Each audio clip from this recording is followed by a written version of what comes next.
Vegas or Pahrump? Sort of Vegas. Pahrump. Right.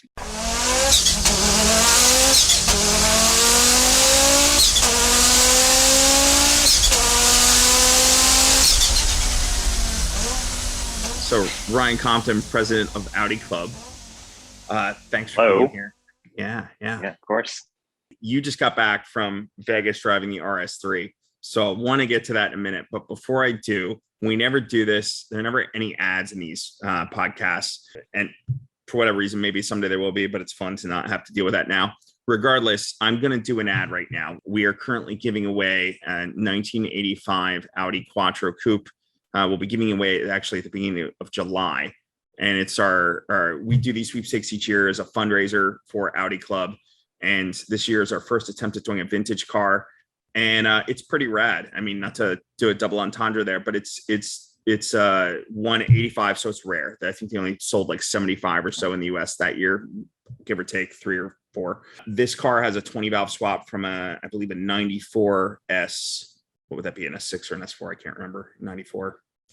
Whatever. It's the same. Either whether S4 or S6, it would have been the AAN 20 valve 5-cylinder, which is more reliable from a fuel injection standpoint. Whatever. It's more drivable. It's about double the horsepower. It's about 315 versus 160 stock, but fully built. You can see that on our site, www.audiclubna.org, where you can see links to more on it, or go.rallyup.com/Audi Club Quattro sweepstakes to enter the sweepstakes. Again, any donation you give in this is it benefits Audi Club and our programming during the year, so we appreciate it. We try and do cool stuff. This is again our first time doing an old car, and if it's successful, we do more. If it's not successful, we do less. So please buy often, buy many times. Hope you win the car. If I can plug it a little bit, I actually got to drive it a tiny bit here recently, and it feels like it drives more like a modern car, frankly.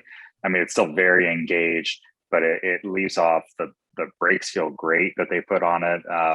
The suspension's really lovely.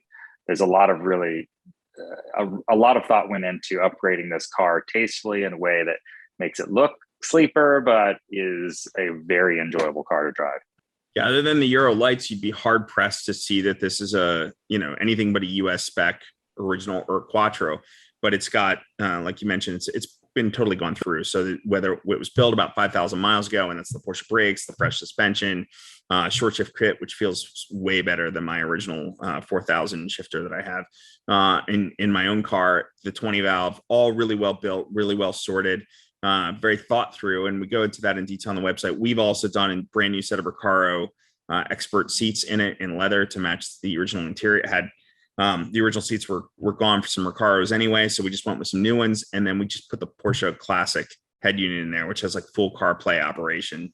Really, really cool. Just a driver, something you enjoy and have fun in. So again, that's go.rallyup.com/Audi Club Quattro sweepstakes, and it's www.audiclubna.org. At our main site, you can see links to the sweepstakes there as well. So check it out. And if I do get this up to what today's June, as we're recording this, June the 2nd, tomorrow, we're going to run constant promotions between now and the end of June to promote the sweepstakes, and it closes out at the end of June. So this is the last month if you want to get in on it or up your chances to win. If you enter between today and tomorrow, you could win a wrong side, and I'm corded, but can I reach it? That's what I get for being on my corded headphones. A GT Spirit RS6 Tribute Edition as well, and we'll be doing other stuff between now and watch me drop that online. But yeah, we'll be doing other stuff now between now and the end of the month too. So that's enough on the sweepstakes car. But again, please enter. Let's talk RS3. Yeah. Vegas or Pahrump. Sort of Vegas. Pahrump. Right? Yeah. Pahrump, Nevada. No, it was great location. Pahrump, right at the border of Nevada and California. It's certainly very interesting visuals everywhere. It's not a space that I've spent a lot of time at. But Spring Mountain's a very cool facility. 3 different tracks out there, 18 different possible configurations, and apparently it works like a country club. There are people with condos on it and can go out at certain times a day on different configurations of tracks and enjoy it. So a couple of schools out there. For our purposes, Audi had reserved one of the three sort of tracks and built a little course on it. You couldn't get full out lapping on it. There were some slow down areas to basically keep, I think, both the cars and the people from overheating. And though I will tell you, as much as I beat on these cars, there wasn't hardly a tick of movement on the temp gauges. So it was a lot of fun out there. Spring Mountain was our base, and we're able to sort of go out and drive it out and about, not just on the track. Got a couple photos here. This might take the conversation a different way, right? Like as those cars were there. But let's see. There's the RS3 on the track. Yeah, so unbelievable views. You don't really notice it when you're driving it, but this is on track at Spring Mountain. They had done these press photos the day before we got there. To vary the lead a little bit here, obviously you're seeing some other hardware that Audi had brought along for us to enjoy with our eyes, if not enjoy driving. But it was a really interesting conversation when they surprised us with showing up these unbelievable legends with the cars. The idea that they kind of previewed when we first sat down and they were giving us the briefing about the new RS3 was the idea of like, here's the lineage, right? We're coming down from if you're looking at your 5-cylinder Quattro, in some cases coupe, some cases 4-doors, but these what were pretty traditional car shapes being turned into these monster race cars that did such unbelievable had such amazing wins. So definitely starting from the Group B, you were just showing there.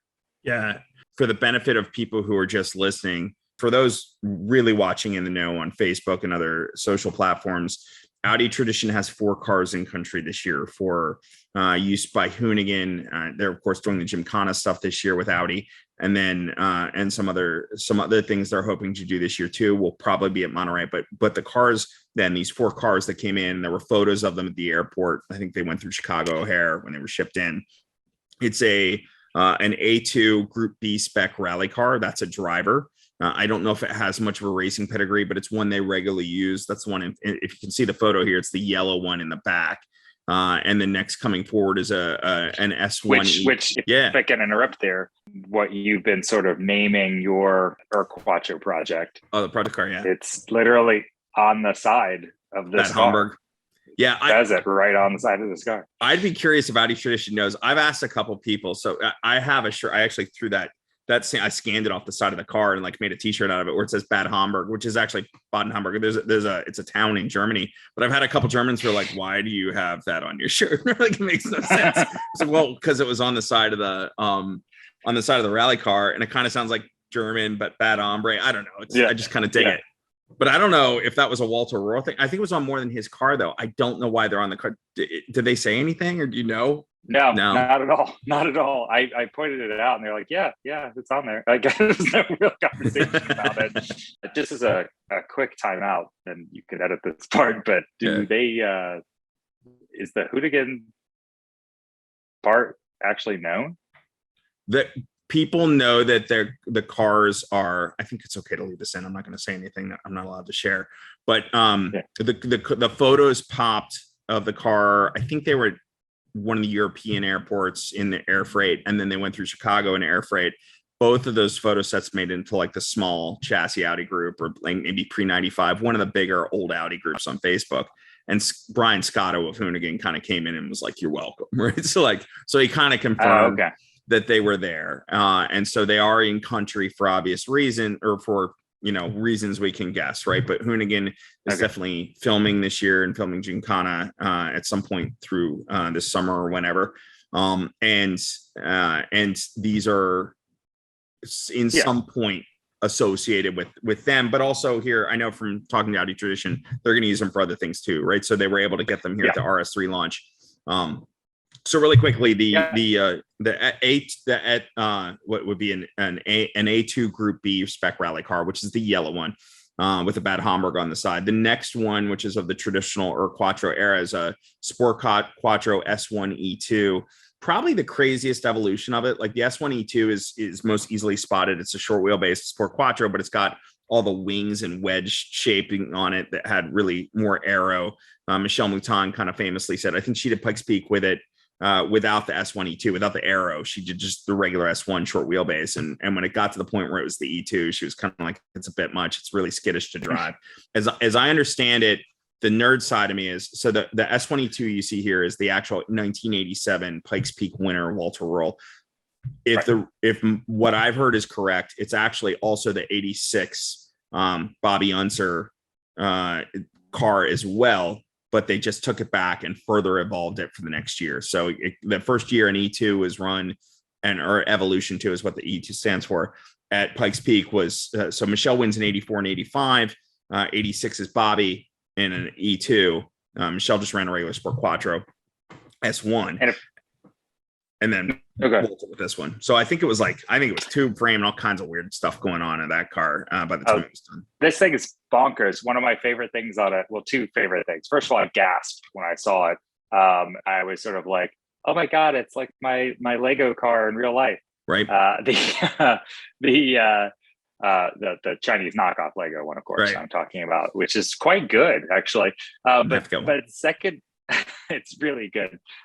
But also, you won't see it unless you get up to the up close photos or look at some of my terrible photos. But the paint over the center of the hood is clearly had been sort of semi-liquefied during its big run because it sat right over where the turbo is. It just melted. So there's like a bubble dome on the hood, just to the inside of the air vent.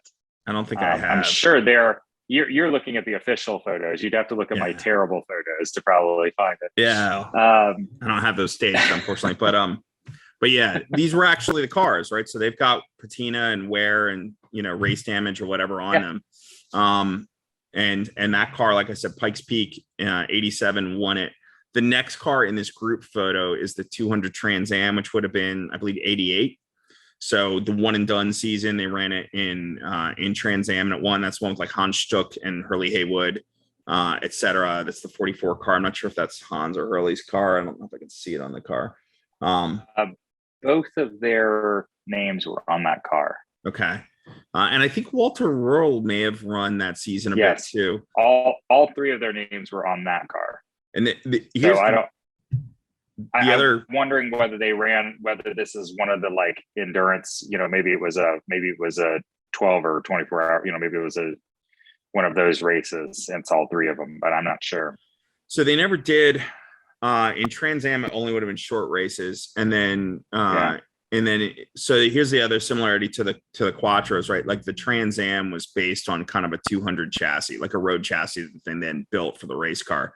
By the time you get to the 90 IMSA GTO, which is the car in the front of this photo. So these are the four, right? The A1 Group B, the S1 E2 Pikes Peak, the Trans Am, and then the 90 IMSA GTO. These are the coolest of the cool 5-cylinder racing cars. And the IMSA GTO is going to a tube frame, bonkers. They built it. That thing's nuts. Yeah, the other thing, so that would have been IMSA that they ran in 89, and they won the championship in the GTO class at least.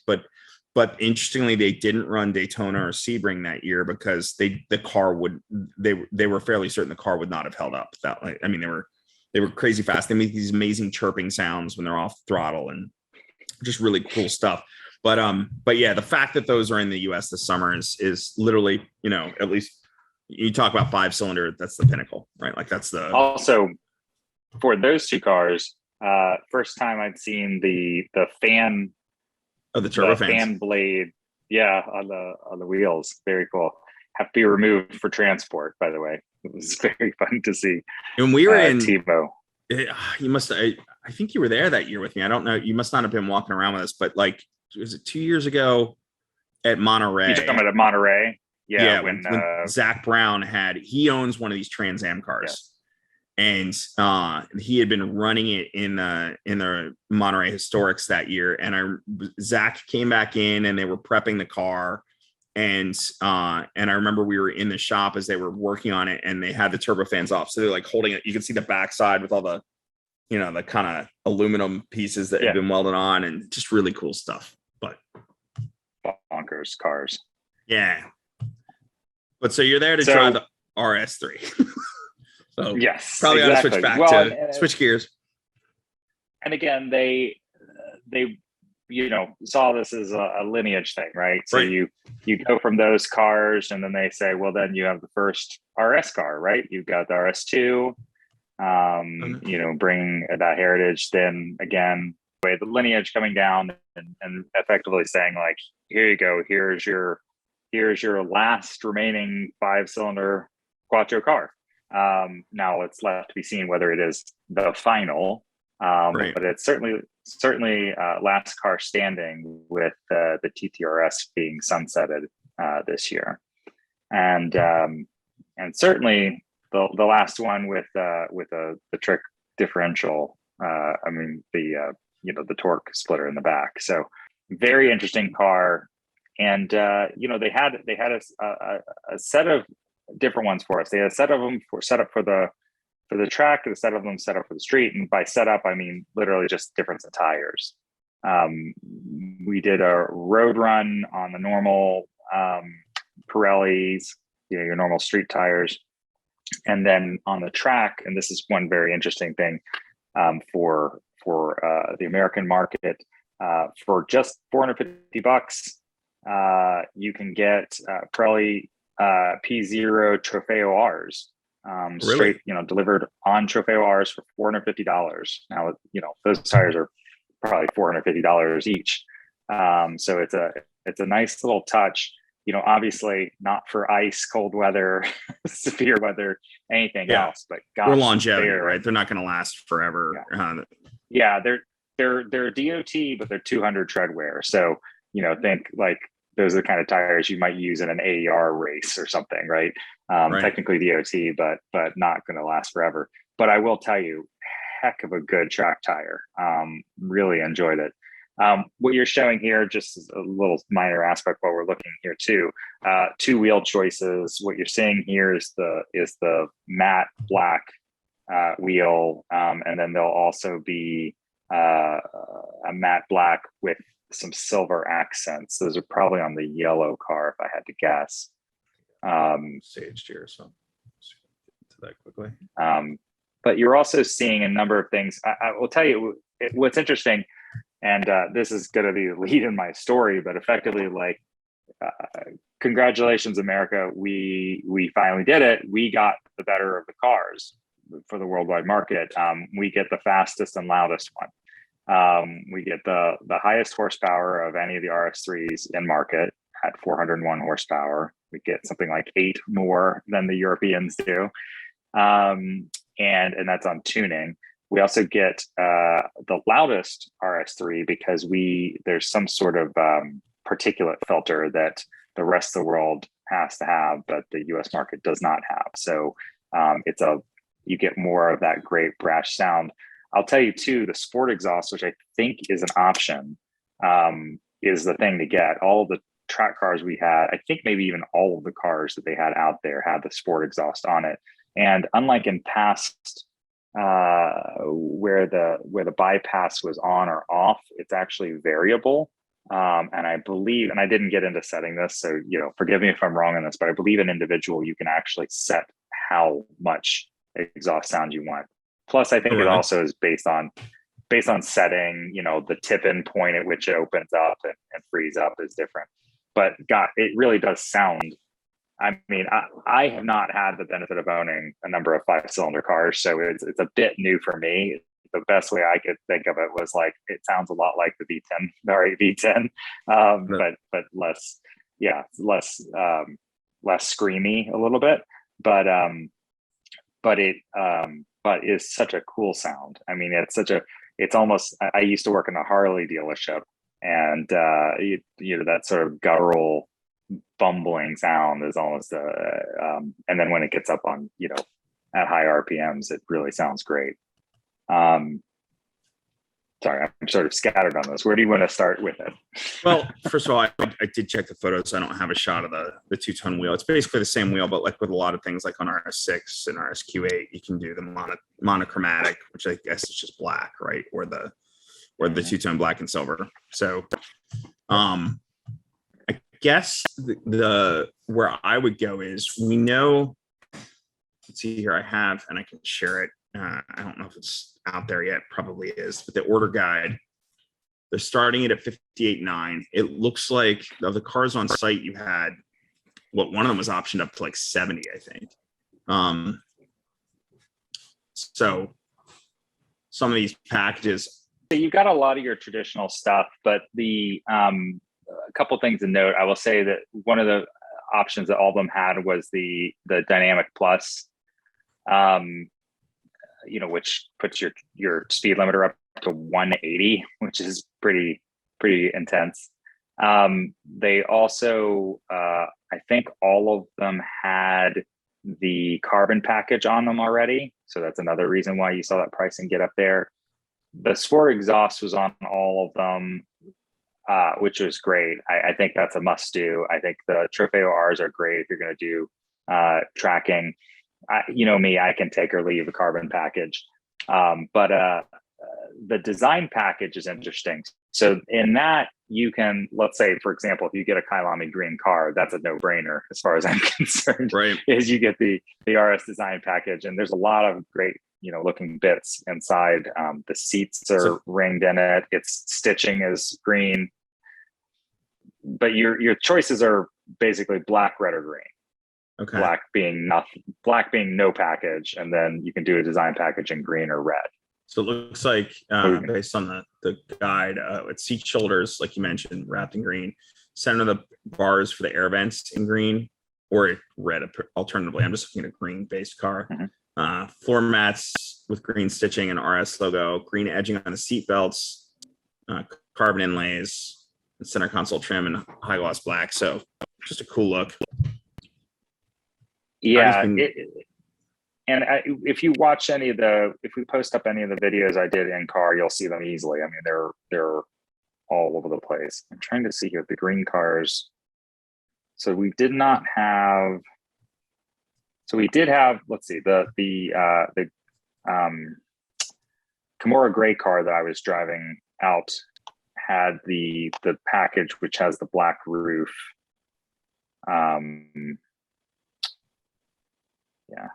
Anyway, we could show those later, but I can show some. Yeah, so I have the press shots here, so we could show like I think I've got turbo blue, Python yellow, and Kyalami green, plus group. Yeah, so we had those three out there. We also had Kimura gray car, and those are the four that they had there. It's like that R8 color, right? That's kind of bluish. Yes, exactly. So, well.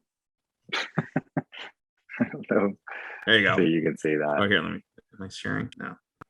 What that? I mean, you could. Yeah, I think that color, Kimura gray, is pretty subtle. Then there's like this, like this is turbo blue, right? So kind of almost like the modern Nagaro. I mean, it's a little Miami, but it's a nice looking car. Interestingly, they didn't have any of the red cars out there, but I do like that red. And then what is it? There's one more color, I think. Blanking on. There's only it's only a set of, well, and then of course exclusive is available on it. So if you want to go exclusive, here are the cars that we had on here, that you had on hand. I haven't seen these things yet. Exactly. Yeah. So so that yellow is new. It's called Python yellow. It was a bit more buttery than Vegas, but it's kind of because it has a pearl effect to it, which is interesting. Of course, Kyalami happens because Anthony Garbus is involved. Big shout out to green car guy there. Anthony Garbus. He even product manager at Audi America.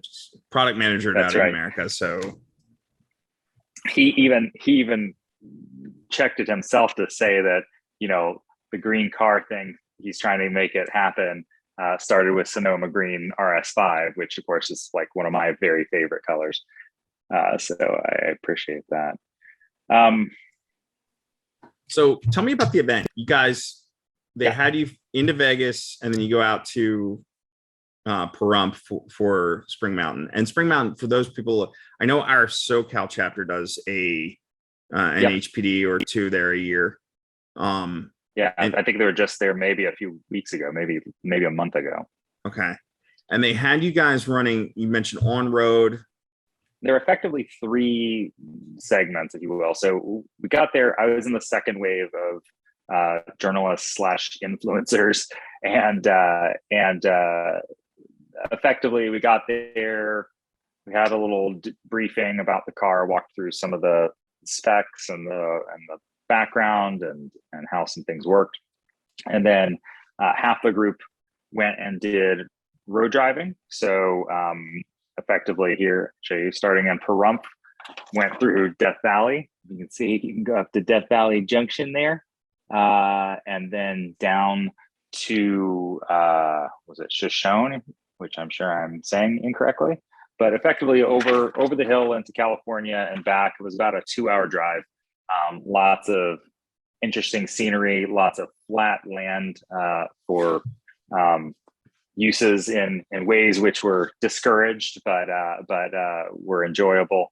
And then allegedly, it allegedly goes a certain speed. Yes, people can allegedly drive quite quickly in the middle of nowhere.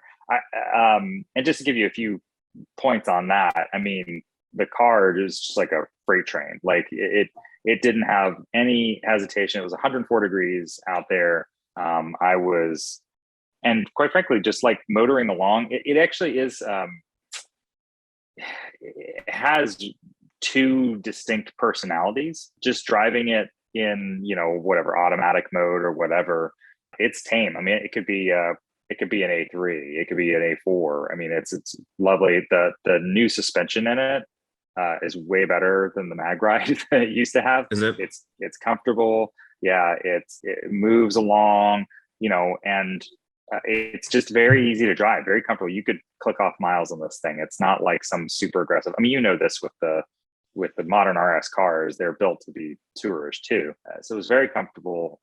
But even in automatic or whatever else, you kick down and you're gone. I mean, it just it gets going. So, and then, you know, but if you're in RS mode, the thing is aggressive as all get out. It'll just be blazing fast. So did this loop through the appropriately named Death Valley. Very interesting drive. A lot of interesting impressions on that. I really quite enjoyed it. I didn't see a lot of compromise in it, right? I mean, it was fast. It's as fast as you need it to be. It is definitely, it's not quite RS6 get arrested fast, but it is fast. I mean, you could do, you know, 140 and barely feel any wobble in it. I did not do 140. Maybe on the closed course. On closed course, I did get to 113. That was the highest indicator I saw on it. So did the road loop back to Pahrump, and then the group switched. The other group went out onto track and had a great time on track. The answer to your question, though, then that evening after dark, after dinner, Audi had set up they'd taken the skid pad area for this particular track and shaped a course out of cones and lights and everything else in the shape of an RS. And then it was a drifting course. So one of the new modes for this particular car is this RS torque rear mode, which effectively takes this new torque splitter and kicks, you know, basically makes it effectively rear wheel drive car, but it allows it to do something that most of us, when we get out on the skid pad, can't do in our Quattros, which is truly drift. And so it was sort of a challenge for all of us to try and do our best drift. And we each got a few tries of it, pretty much as many as we wanted to, as it was going well into the night, up until there is a noise ordinance there, as it was quite loud. We were using the street tires for that, and, burning them up pretty good. Yeah. Well, so, and yes. I know, and then one of the videos you shared was, I guess they had a drone directly over top the RS pad. So when you guys did the drifting around the R and the S, I guess it would have been, but you could see the drifting. It was like shot directly above. So do you have it set up, or do you want me to try? I don't. I can, if you want to share screen, and I don't know if we'll get the audio or not. Hold on. Let me see if I can even find it usefully. It's cool because what it allowed was like a takeaway of just how much of a drift car this car can be. And I'm curious of the people, what I find on press trips, or I've found in the past, is that like you kind of, even though everybody are automotive journalists, in this case, you mentioned there were some lifestyle influencers too. So like with lifestyle and influencers, you never know what you're going to get quality wise. I was on a Pirelli launch once at like Las Vegas Motor Speedway, and there was a dude who, whenever he would go out, he was like a rolling chicane and quite dangerous, right? Because he would just go out and like cruise at like 35 miles per hour on the track and like Aventadors and whatever else. Not good, right? But so like, I'm curious, even just knowing amongst automotive journalists, skill sets can be quite wide in range. And so I'm doing the drifting. It sounds like a great exercise. I saw your video. I thought you did pretty well, but I'm curious how, like, if perhaps maybe the lesson was missed on some of the attendees. Yeah. I did. Okay, here, let's just watch it quick.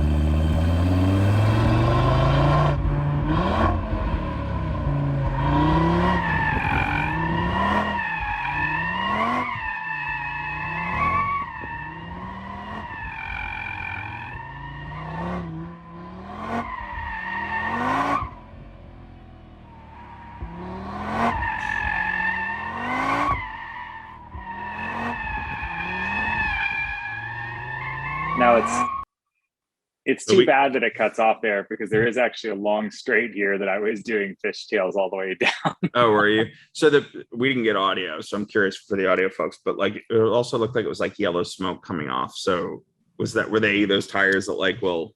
No. That was an effect that they added. Okay. That's they did that in post. But that was just so that they could show the path. Yeah, it was entertaining. I will tell you, again, having been a mostly Quattro driver, particularly on the track outside of the Spec 3, I had not really done any drifting before. Usually, I mean, it's kind of counterintuitive, quite frankly, but it was a heck of a lot of fun. I mean, it was enjoyable. Some people took to it quicker than others. Some didn't. I mean, with the track, as you pointed out, like there was a significant delta between times. And fortunately, they were able to let me out first each time. And they were only letting two to three cars out at a time. So this not swapping us out. We're just talking about like on track for times now, not drifting, right? So yes, correct. So let me on the drifting, it was one at a time. Yeah, well, let me give some background on that thing, because I know you're not gonna humble brag on this one, but I'll brag for you.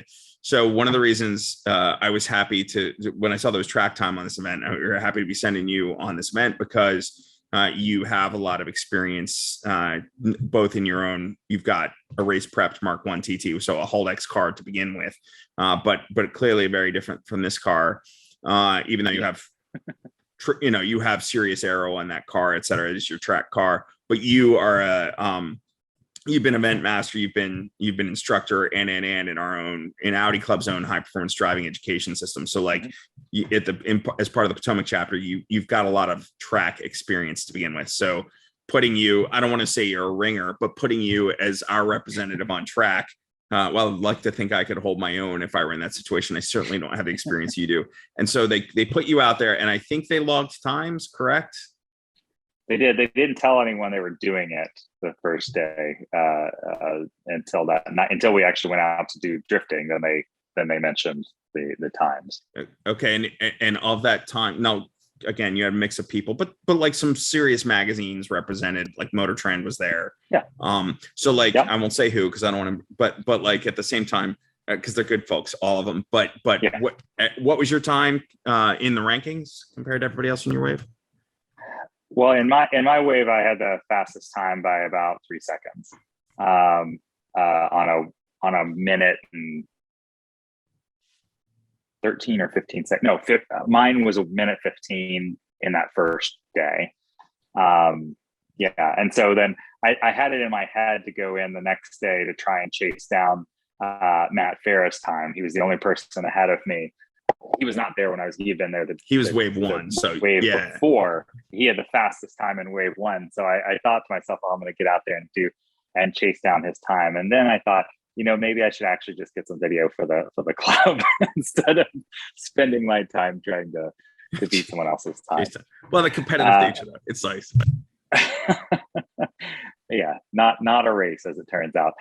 There was also a little bit of gaming. So when it went into the second day, some people decided to stop respecting the slow zone quite as much and dove into the slow zone at full speed and started accelerating before they left the slow zone. So it started bringing their times down. Whereas I was, I like to pretend I'm a real race car driver. So when I was in the slow zone, I pretended like I was on a pit lane speed limiter. So I just said until you hit the cones and hit the gear and go. So anyway, I think I could have brought that time down, is what I'm saying. Yeah. Well, don't underestimate competitive situations. I did, for what it's worth. There was enough of a handicap where it's more of an idiot brag than anything. But on the original RS7 launch, they took us to, it was also in Vegas, actually. You get out in the desert and you can allegedly go speeds that really represent these cars, right? So when the first RS7 hit, it had this kind of mind-bending speed. Being out there in Nevada helped. But they took us one night to a go-kart track, and we were able, one of those inside go-kart tracks, and we were able to compete. And we did quali, and then we did, I think we were doing reverse course, and they put me up. Matt Farah was on that trip, and he was like, I think we ought to go in reverse quali order. So I ended up, I guess I was one behind him in the quali, but because he said, let's go reverse order, I was one in front of him, and I beat him. Technically, it was not a great passing track. So it was easy to block. I'm sure that guy's Matt, from what I understand, is he's not a professional racer, but he does enough track time where he clearly would have been faster than me. Yeah. But he's a bigger guy than me too. So go-karts, you never know. I'm not exactly small. Right. Yeah, that helps.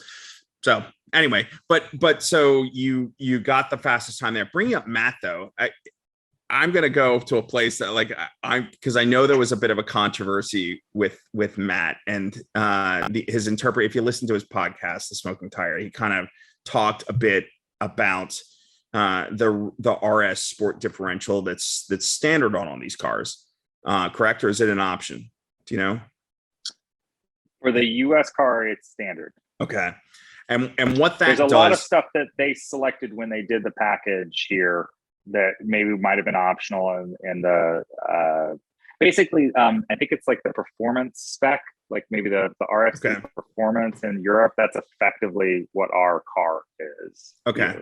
As the baseline. And so these are the latest version of Haldex. So it's a transverse front wheel drive chassis, just like every RS3 and TTRS has been since the beginning of time. And run with a hydraulic clutch center diff, which is the basis of the Haldex system. And at the rear is this RS Sport diff that can run I think the question that Matt had was over the wording of the press release, right? So effectively the car, I think as we understand it now, he had a letter from Audi, so we'll go through that. It was 50%, a max 50% to the rear, but then 100% of that rear torque to the outer rear wheel to induce oversteer. So you're creating this sort of drift machine out of that. So Matt was kind of saying, I think he was kind of surmising the intent of the wording, which to me is a bit of a reach. So it creates a bit of a controversy. I don't know that a PR person writing about a technical spec is, and then it being literally edited, probably translated from German to English at a certain point, that we would know the intent was to be misleading. I think at the end of the day, it's how the car handles.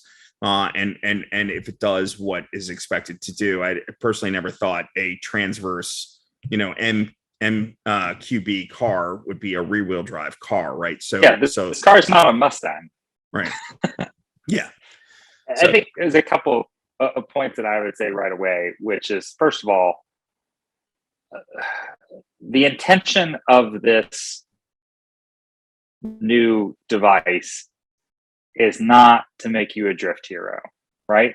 That is an interesting side effect and feature. By selecting this torque mode, you can do drifts. The car will pretend to be a rear-wheel drive car. But why would you? When, for example, you're not going to get a better time on track by running it in that mode. The all-wheel drive you're already paying for the weight of the all-wheel drive system. Why not use it to its best abilities? So I think it's a bit of a tempest in a teapot to begin with. Secondly, I don't think even Matt's characterization, as you've explained it to me, and I've not listened to the podcast, but it still doesn't seem quite right to me. So a couple of things. One is, first of all, the fact that it's no more than 50 to the back doesn't ring true to me at all. For the whole point of the center Haldex is to be able to shove back and forth as on demand, as needed. So, for example, when it's in auto mode, the car is darn near a front wheel drive car. I mean, I have not inquired as to what the split is, but in traditional, say, like Mark III Haldex cars, that would be like a 90-10 split would be standard, right? 90% front wheel drive, 10% rear wheel drive, as far as your torque split. So, and it's continuously variable front to back. And in most of the RS cars, you can send, up to X amount to the back. I feel confident in saying the max limit to the rear can't possibly be 50%. First of all, the car wouldn't have drifted, just as a general point. My Haldex on my race car is a 50-50 split by standard. You cannot drift that car because the fronts are scampering. It's going to, counteract any kind of additional thing. So I think the bottom line of it, and what Audi says, I mean, I've got the document here, at least this one, maybe he was looking at something different, but what it says is, at the two electronically controlled multi-plate clutches at the rear axle can convey 0 to 100% to their respective rear wheel, making full variable torque distribution possible. Right. So they're speaking to the fact that each wheel can do 0 to 100% of the available torque to it. At the rear. Yeah. At the rear. And so, again, that depends then how much variable torque is coming back through the back shaft. So again, the whole point of this is that you're getting the power to the corners that need it. Can I jump in here? Please. While I'm not driving this car, right? I have plenty of time in all-wheel drive Audis with various all-wheel drive systems. And so where I'm going with that is you have I think the first time Audi really did a rear, this is almost like the Sport Differential started in the V8s, right? So same thing, you would overdrive that outer rear wheel to create either stability or instability as per intent. So you still had in those cars, I believe it was a 60-40 rolling down the road. So like 60 at the rear, 40 at the front. It was effectively a Torsen center diff, not made by Torsen, but effectively mechanically that's what it was. So mechanical center diff, longitudinal car. So unlike the Haldex, which is a computer controlled hydraulic clutch, this was a mechanical diff. And then at the rear, you had this controllable, I think that was a hydraulic. So it could go either way. Yeah. When you overdrive that rear outer wheel, you could, depending on how you worked it in the B8s and since, because there are other cars of the longitudinal MLB variety that have that. And when you do it, if you can either program it so it creates stability, meaning much like ESP does with brakes at any given corner, the Audi can do it really at the torque factoring at the rear can do the same thing with throttle. So you're creating stability depending on where your hand is on the wheel and where your foot is on the pedal, or which pedal, it can create, by overdriving that outer rear, oversteer. So like if you're understeering, it will negate that or even overcompensate. Yeah. So it's inducing oversteer. So I wouldn't say you could drift one of those B8s, but it definitely added oversteer, and not throttle off, Scandinavian flick oversteer, but like legit throttle on oversteer to those cars. Yeah. I think the B8s with enough slip, like if you run a skid pad with water, I think I think you could make it do it, right. But it's not as easy as say this was. I'll tell you that much. So I think what's what's confusing here with Matt and trying to understand what the letter, I think the letter he got, I'm going from like listening to his podcast and my own memory of that. I never saw the email he got from Audi after the press launch to kind of explain. I think what it said was 50 to the front, 50 to the rear, and then the rear could apportion 100 either way. So let's say you're in a left-hand turn, if you've got 25 and 25 at each front wheel, right? And pulling the car. And now you're overdriving with the remaining 50 at the rear, and overdriving the front wheels, you're going to induce oversteer. Now that's not a like 240 SX Nissan Drift King, right? Like that's an all-wheel drive system inducing oversteer to drive with that sort of dynamic, but it's not like, you're not in some JDM Drift King car. Like that's not that, and the RS3 never purports to be that, right? Like I guess that's where they kind of lose me, or the critique of it kind of loses me. The thing that I don't quite understand is, having driven it on that drift course, if 50% were going to the front wheels, I would have noticed that. Okay. In the dynamic. First of all, I don't, just with my experience driving a 50-50 split car, now again, very much older Haldex versions, it just wouldn't, it would literally be impossible. So I think maybe I don't know. I would really be interested to see it. I think, but though, to get back to the main point of it, is this thing allows something that most of its competitors in this class don't, which is most of the competitors are using braking in order to try to pretend to be torque vectoring, right? And here you're able to push as much power to each side as is called for in the moment, which just makes it a better car, quite frankly, and less burning up of your brakes. I would say for me, the takeaway, hearing again, you've got the experience in the Haldex, and your TT track car is not a factory Haldex configuration, right? Like probably got the Haldex. Right. So it's a more rear portion. It's not made for dip. It's a competition. Right. So more rear bias than one would experience in a Haldex car on the road.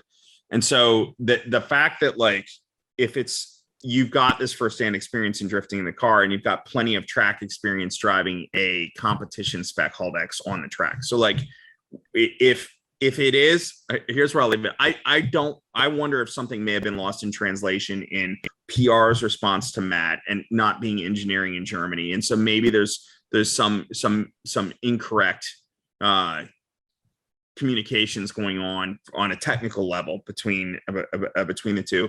But at the end of the day, the car is please correct me if I'm wrong. The car is a very believable drifter, meaning if it's pulling 50% of the power at the front wheels, it's delivering it in such a way that it's a very believable drift and requires, I guess that's my other question for you. I think we touched on this before, but I want to go through it in the call because I don't remember specifically how you said it anyway. One of my experiences, one of the things I don't like about the Mark II R8, which is a reverse Haldex, right? Like that's a V10, and that system's used in like the Huracan and whatever. But the Mark II R8 is the Audi's V10 mid-engined with Haldex apportioning to the front, and the first gen R8 was a viscous coupling apportioning to the front. So same configuration, just different center differential. One is a mechanical viscous coupling. It spins, creates friction, it locks, sends it's a little slower to react. The Haldex is faster. Either way, both cars rear biased because mid-engine engines in the rear. For me, Mark I R8 makes me drift enough, or I can drift enough on a course that I believe it and I feel like I'm controlling it and it's my skill set doing that. Not, and when I say drift, I mean you're getting some oversteer and you're kind of riding it. It's not like, again, I'm not like Formula Drift rolling around a track, burning smoke the whole time, but just enjoying the kind of surfing the oversteer a bit on a circuit. When I have done the Mark II R8 in a similar fashion, I tend to use the word video gaming, right? Like it's a little bit, it makes me so good at it that like, I'm not believing I'm that good, right? Like, so like the car is doing stuff for me that it thinks I want it to do, but that I'm not that good at holding it that consistently. And I think that's where I'd be curious on the RS3 did you find it was believable? Like was it video gaming did you feel like it was you doing the work to kind of get that balance when you were doing that RS drift situation? If you're talking about the drift situation, I mean, you're comparing a track sort of moment to a drift. This was, I mean, Tristan Herbert, who was out there acting as the pro driver, had the car, I'd say 80% of that course in a full drift. And I'm not talking about a four-wheel, GTR drift or something like that. I mean, like a rear end out BMW two-wheel drive, rear wheel drive drift. And so it's not in that circumstance. That's not the car. We were, ripping it, pulling if you're doing what you do in a drift situation, right? Coming in hard, diving the nose down and in while hitting the accelerator in manual mode to kick the back end out while the car is in balance so that you can, keep it then in balance as you go through it. There's nothing that I did not feel like the torque splitter was doing much work to do that. I mean, quite frankly, I think the car still, like you said, it's not a 240 SX. Like the car doesn't necessarily want to do it.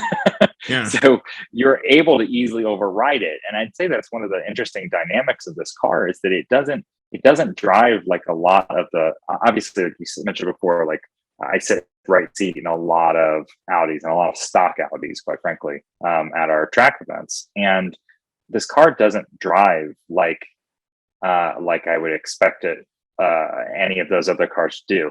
I will tell you though, to go back to I have a hard time thinking of it in video gaming, and I think maybe it's just the difference in our driving experiences in that I'm constantly seeking faster times versus maybe raw input. So to me, what I feel is whatever trickery it's doing, the car is more stable, which allows me to make it exaggerate more. So what it means is I can pitch it harder into the corner, and and a stock S4 from 3 years ago, what I was doing out there on the track on this car would put me spinning off the track. But in this car, I was able to throw it around much more like, one of our race cars, because it really did reward being aggressive with it. And some of that is the car being smart. First of all, the transmission's wonderful. It was like driving the S-tronic in that, honestly, did not feel particularly distinct to me from the S-tronic in the R8 that I drove, 2 years ago. Yeah, I mean, the shifts are pop, pop, pop. I mean, just nothing. It's that same hero feel like you're driving a real race car, quite frankly. They're instantaneous. Apparently it's the same S-tronic that was in the last RS3, but with a better, I'm going to butcher this, but the mechatronic. So the shifts are much faster than they were in the last generation. I think that's, I don't mean to beat up on the R8 Mark II, right? Like when I say video gaming, I mean it more as like, sometimes there are cars that like make me better than I am. I don't see that as a bad thing. And especially in a position of like on the real road. I look outside and it's raining pretty hard right now in a heavy storm, especially, or in the snow. I've had cars like that save my bacon more than once, and I appreciate that, right? But like, I think on a track where, for me, I prefer the R8 Mark I, just because it kind of made me, it was a little bit more on me to be that good, right? And so I guess that's where I was wondering if, you know, if you found you had to be that good, or you like the R8, I don't know, it just seemed, the Mark II just seemed like it was coming at me too easily, right? Like if I got into Gran Turismo or Forza and was like, all right, do this, and then I was a drift gang, right? Like, and I'm not in real life a drift gang, right? Like I could play with a little bit of oversteer, and that's fun. But like at the end of the day, I you know, I start writing checks, my skills can't cash, and learning those nuances are rewarding. And so I guess that's why I'm asking, right? Like it seemed like the first time we spoke about it, if I recall, you said that like you found yourself having to correct, like it was on you, right? Like it wasn't just delivering it to you because it thought you wanted to drift. Yeah. Well, so one thing I'll say too, you put this thing in manual mode and it will not shift for you. Oh, really? It will not upshift. It'll sit there at red line and you'll hit the rev limiter and it'll cut power or whatever else. It will not shift. It will not upshift. It will not kick down. You know, if you get really hard on it, and it will not kick down to lower gear. It will not drop gear. I think it will drop gears to avoid stall. That's the only thing I can recall it doing. But to that end, it meant I could make a mistake in this car, which is not something that you get a lot. So, you know, I was chasing Tristan around the track. He, meanwhile, was in RS torque rear mode going around the track, and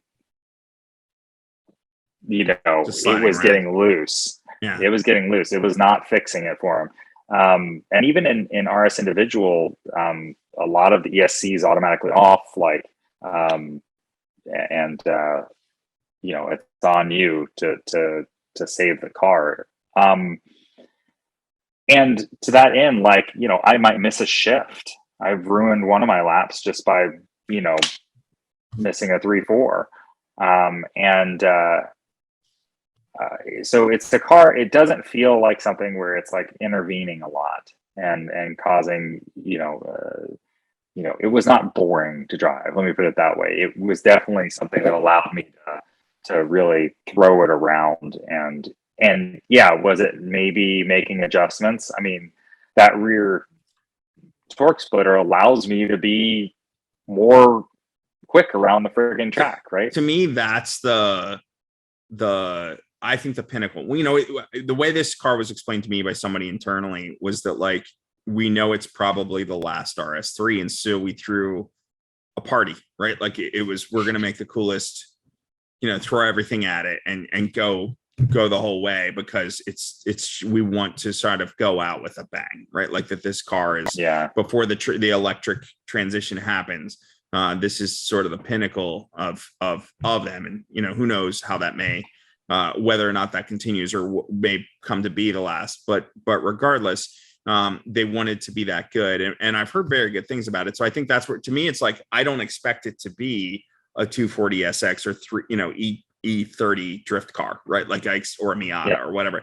But if it's, I don't even mind if it's making up for my lack of skill in doing it. Like I still want to be learning from it though, right? And so that's why I said that.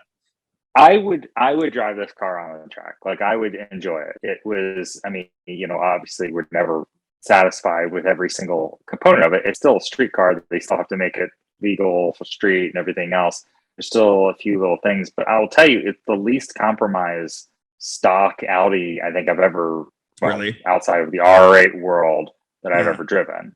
And you know, I just think about how stable it was. ESC off. I'm throwing it out to these outside corners. I'm also, by the way, trying not to ball up one of the only like 8 US spec RS3s in the country. I mean, these literally the cars we had out there are 100% of the US spec cars, I think, even produced so far. Did they say when they're hitting, or when they're expecting them in market? I thought, my recollection is they said the hope is late summer. They've got to crank them out for all over the world and, you know, get them in queue. And I mean, I think someone I heard say, and this is totally unconfirmed and where else, thought maybe we get a couple hundred this year, right? Right. On the other hand, So I don't know how many model of these years 22s. Right. Exactly. And then 23 hits usually in like August or September anyway. 23 is hit. So frankly, we weren't even sure we were going to get a 22. So it's pretty impressive that they even think they're going to get some of these in country. right. I think but I would say, you know, the one thing I did not do is I did not get in the backseat. I can't talk about the backseat, but I'm sure anyone who has any A3 series car can speak to that. Right. I'm sure it's perfectly fine. You know, like a B5 S4 back there, right? But otherwise, I thought it was a great, comfortable car. The styling is interesting. I think it is interesting to think about it in terms of something that is up against maybe an M2. And you can see kind of some of the aggression, especially on a side view. You can see some of the body sculpting that you know makes it look a bit more. I'll say that I think the rear spoiler is standard. I like a lot of looks. The lighting is really cool. You know, it does all the RS animation stuff that you guys are used to and some of the other cars. It does have the full active matrix LED light. So if we get the go ahead here from NHTSA, perhaps we'll see them. I don't know if have you seen the animation, by the way? So that light that you're looking at right there, the checker flag, as you walk up to the car, that reads out RS3 and then puts the checker flag up. That's cool. Audi's doing some cool stuff with lights.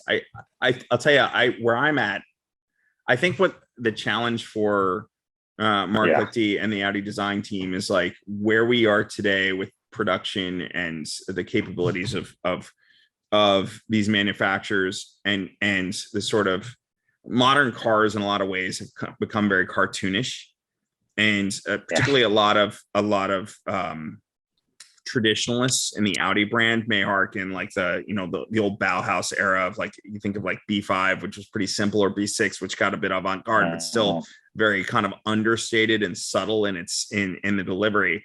There's modern RS cars. Yeah. I mean, whether it's the RS6, RS7, or this car now, like they're very in your face, very, you see these sort of like texturing of the carriers over the grill type of hexagonal stuff and these sort of vents and louvers and stuff that like it's they're compared to the old days of Audi probably a bit cartoonish, but at the end of the day, this is where the market is, right? Like I think the traditionalist in me kind of almost prefers the S3 because of it's not quite as kind of like, look at me, you know what I mean? But then you look at these flares and you look at that kind of sorry, go ahead. Let me provide the counterpoint on that, which is to say, if we think of it as trying to reflect the lineage of those race cars that we talked about. Fair point. I mean, box flares are, I just spent the morning down at MGP, around all the TCR cars. You want to talk about box flares right on a car. I think that they're trying to speak to some of that width and everything else, right? And give a little bit of idea of like the track being wider, right? And I will tell you too, surprisingly, for all the venting on it, it's almost all functional.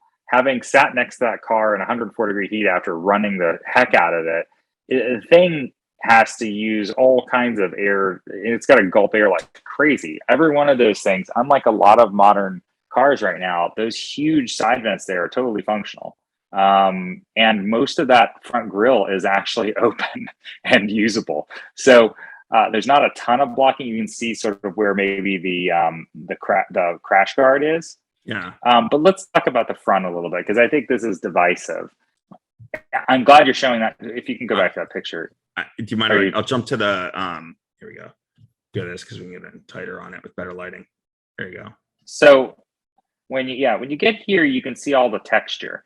Some of the photos I'd posted that people were commenting on sort of washed it out, and it looks like it's just a big gaping maw there. But what I'll say is two things.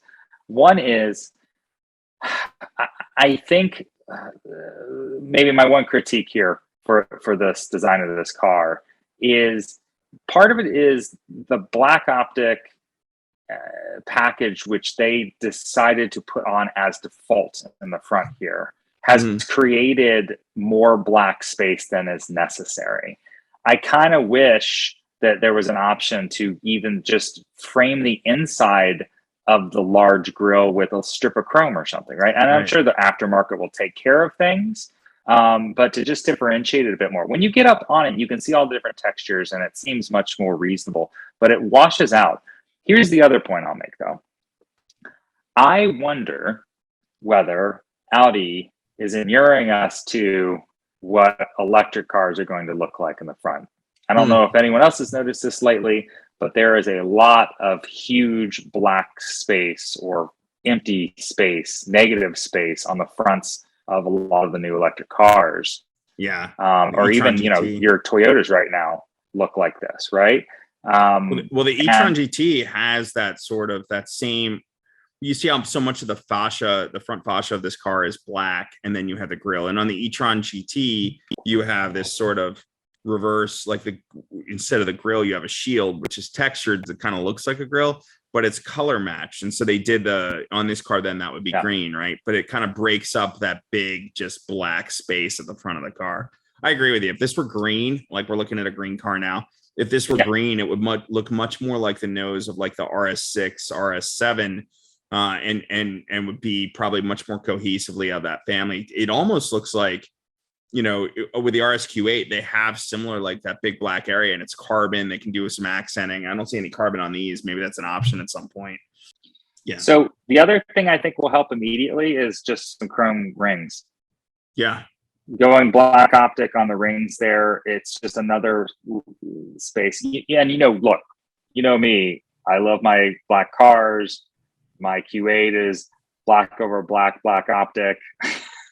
Right. Blacked out all over the place, black rings, everything else. But the way that it's framed looks a little better. So you look, unfortunately the fisheye giveth and the fisheye taketh away. Here, there, it looks totally reasonable. And I'll tell you again, in person, it's not nearly as monsterish. Well, hey, I mean, I would say since like the kind of volumey kind of when Wolfgang Egger was doing Wolfgang Egger's design era starts around like Mark III TT, Mark II R8, that era, and you start getting these volumes, the Mark II Q7, and he's working with these like shapes that are sort of like interacting, but you have this other complex body surfacing stuff going on. Now Lichty has really evolved that and made it a little more smooth, and there's a lot more detail going on, etc. As well. So he does a lot more of these like kind of part, like I don't know what you would call them, vents or strakes or whatever. But like at the end of the day, they're all very complex designs that it's always interesting to me from a photography standpoint. They're not easy to photograph because like with the right angle, they look amazing. And in person, they always look great, right? But like the wrong angle in photography looks awkward at times. And especially like that hexagonal grille, you can kind of see it. We got the shot of the RS6 kind of coming, or sorry, the RS3 coming at you. If this is even like hexagonal, it almost looks like interlocking kind of rounded, almost like a stretched four rings. The challenge when you stretch it over a grill like that is it tends to like, again, depending on the lens, depending on the angle, it will like almost make it look like it's warped, or like it doesn't look that way in person. Your eyes kind of correct because you're seeing it from the angle you're seeing it, but like in through a camera, you need to be careful with it because you can make the car look much more awkward than it looks in person. And the more you shoot it, you start to figure out the good angles and you go after those. But sometimes, especially when you're talking PR shots or wide angles that are kind of going to really pronounce the edge of the shot, it makes them look odd, right? Yeah. So I get what you're saying.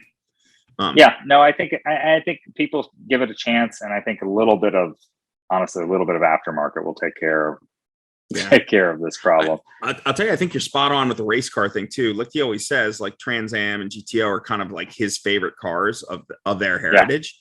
Yeah. And I think you're right. It really, those cars are cartoonish as well, right? Like they're so animated. They're so just out there and in your face. And I'll tell you, like, where maybe this is it too. Like I think I like the S3 for its subtlety. I've seen a couple shots of like I haven't yet seen it in person, but I've seen a couple shots of the TCR spec RS3, right? Like what's even more crazy fenders. And I'm looking at that like, man, that bodywork on a road RS3 would be phenomenal. I'm sure like it wouldn't do like pedestrian crash tests. It would, I'm sure that all these things are like, we can't do that. But like, it looks amazing. So it's bonkers. Yeah, it's bonkers. But I'll tell you, just so we don't think we're overstating it here, in person, it's far more subtle, right? I mean, the surfacing is still way more subtle than an M2. And also there's not a bunch of fake vent nonsense all over it. I don't know where else you want to go. There's a couple other little things that are floating around my head that I want to talk about performance wise. Sure. So the carbon ceramics are an option. Just like, in so many other places. I only got to experience the carbon ceramics. They are amazing. Really? I mean, absolutely bonkers good.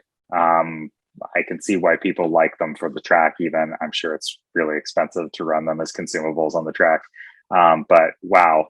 I mean, just, no fade. I was hammering on it on their, whatever stock pads as if it were, my race pads. I could really get the thing just full down, no fade, and great big, no fade at all. And the great big 6 pistons.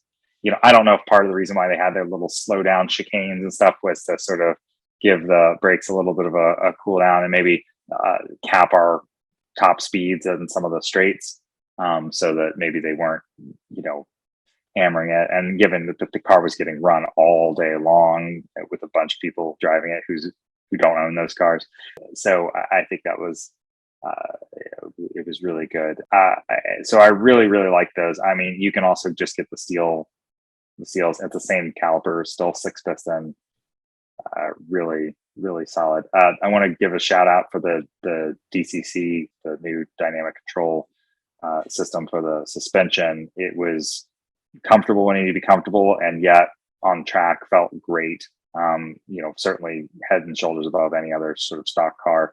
The one other thing I'll tell you that made it feel really good is that as compared to the S3 or A3, it's an extra degree of camber in the front and an extra half degree of camber in the back, which obviously helps turn in a lot more on track and just really made the car very stable.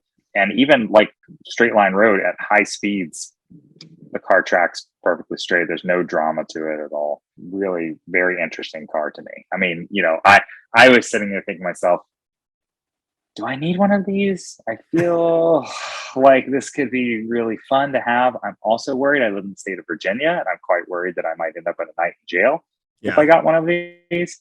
I'm sure you understand that with your car.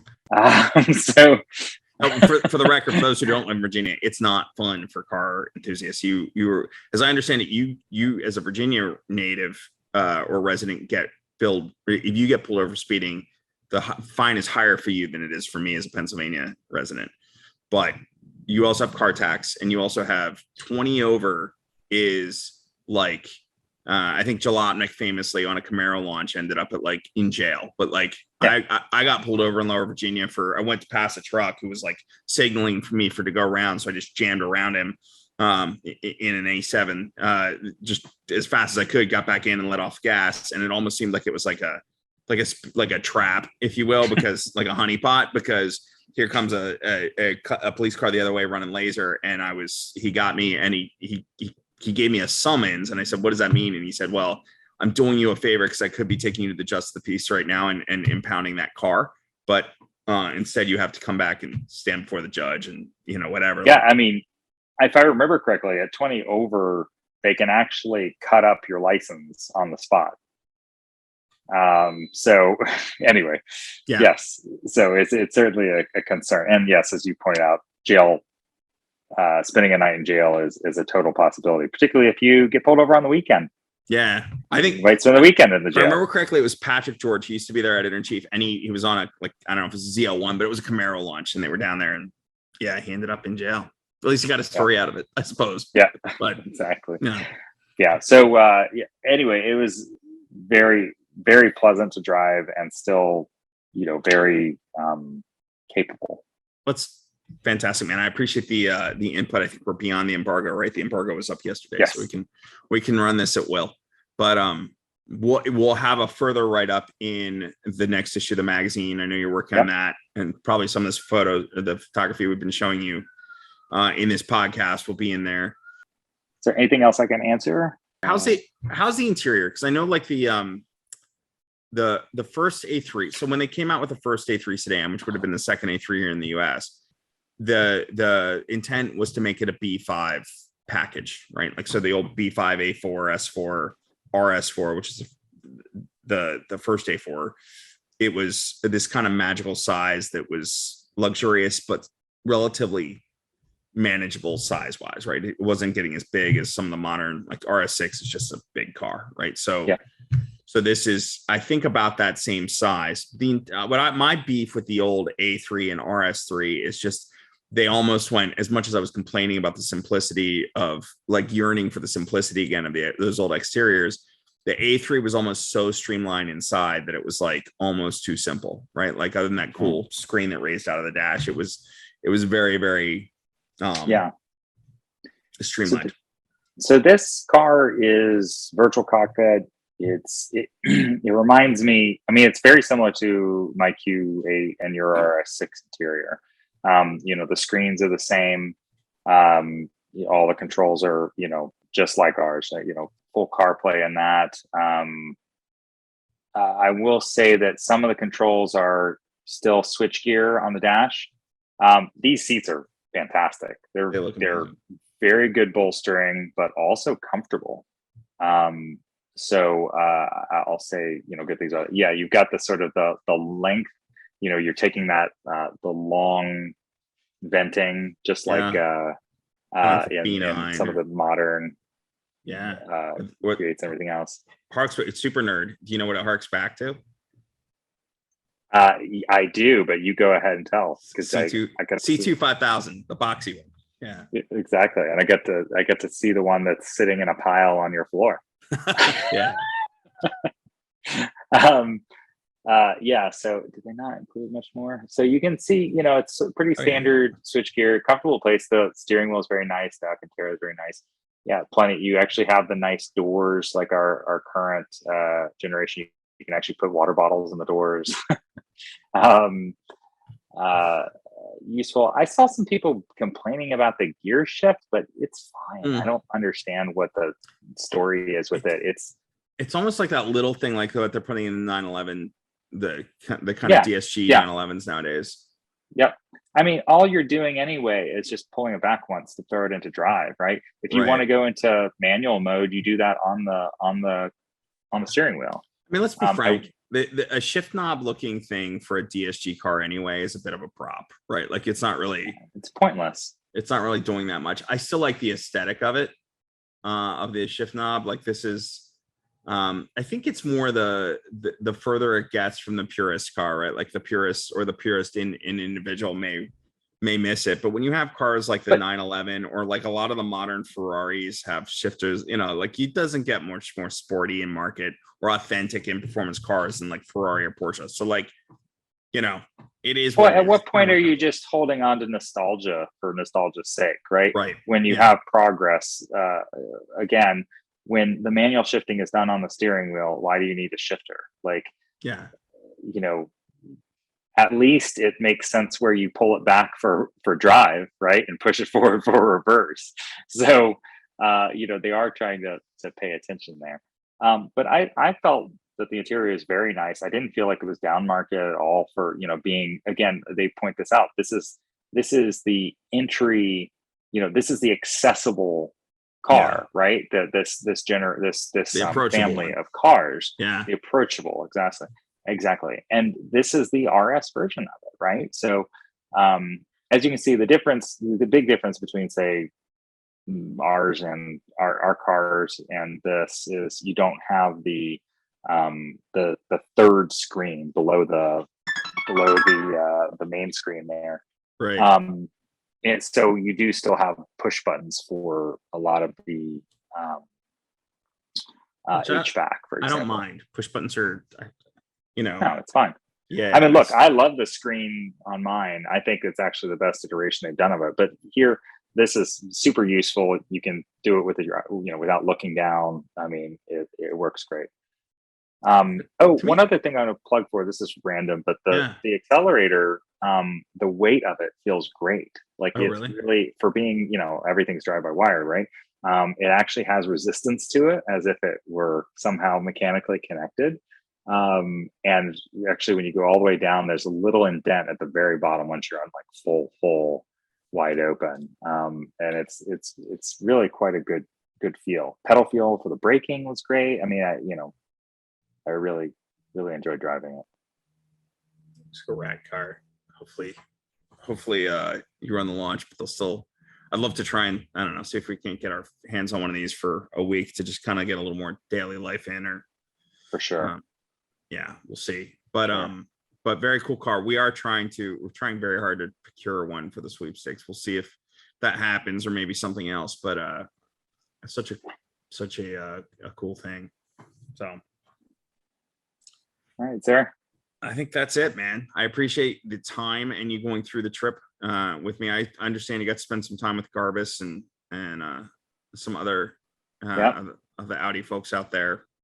Audi Tradition, I heard, was on site, and that's surprising given those cars. Yeah, it was great to get to talk to Timo and thank him for bringing the cars to the country, frankly, and then exciting for me to see these things, which are hero cars, really. Right. Hopefully we'll get to see them again sometime this year at another event. Keep your eyes open, everybody, because they may show up someplace near you. While I don't know exactly where they're going to be or when, I suspect Monterey is a very likely space for them to show up. So listen more for more news on that later, I suppose. Yeah. All right, man. Well, thanks for your time today. I know you got a lot of things going on, so I appreciate you fitting time in. Of course. Anytime. We'll talk other cars someday in the future. Yeah, sounds good.